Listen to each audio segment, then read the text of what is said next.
I've always wondered why the people who were in sports or are legends, the people who set the pace in sports in this country, have not been given the recognition they deserve. And that is why JSN comes in to give them that platform so that they get to talk about their stories.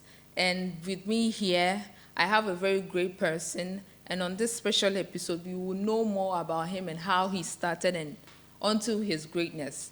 My name is Eleanor Kran, and on this special episode, I have with me here OHENE KARIKARI. Thank you, sir. Thank you for coming. Thank you. I know you started being an athlete some years ago. I was not born that time. But I want us to know who you are generally. Who is OHENE KARIKARI? Oh, ordinary guy, just like anybody else. Went to elementary school, like everybody did. Common elementary school before I went to Pokuare. Yes, that's where it all started. Was that where you got into athletics? Yes, to Pokuare, where we had so many equipments, including header flies. So I had a chance to learn how to header at a very early age. Very early age, about 13, 14 years, I knew how to header. Wow. So I could win the intercolleges for Pokuare.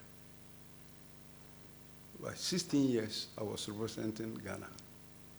They would come for me from UAS to go and represent Ghana against Nigeria. Wow. And this was this an international event or? International event, Ghana versus Nigeria. It's an international event.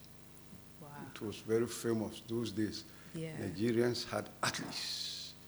That was an opportunity for us to measure ourselves before we went into games or international competitions.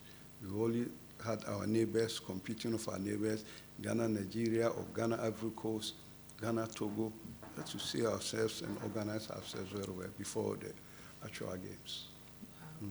And would you say that those times that it was, were there that long following, were people coming in to support at those times that you were doing those competition between Ghana and then the Cote d'Ivoire and the Nigeria? I'm telling you, you couldn't believe it. We could fill the whole stadium. It was so interesting that we were doing well. They wouldn't go disappointed. So they also wanted to see us competing against others and see how we were doing. Yeah. And we could do it. We could beat them. Yeah. So they were encouraged to see us anytime other people came in. Wow. Yes. So what year was your international competition? I told you I started early. Yeah. By 1970, I was competing for Ghana. Okay. Okay. I read something somewhere that you were in the 1972 Olympics. Yeah, that was, I've been mentioning 70, even before 72. 70, I was still in at Pokuare. 70, still at Pokuare. 71, I ran for Ghana. Then 72, I made it to the Olympics. I went to represent Ghana in the 4x100 meters race. Yes. Yes. And did we win a medal? No. We went to the semifinals. It was an achievement then. Wow. Yes.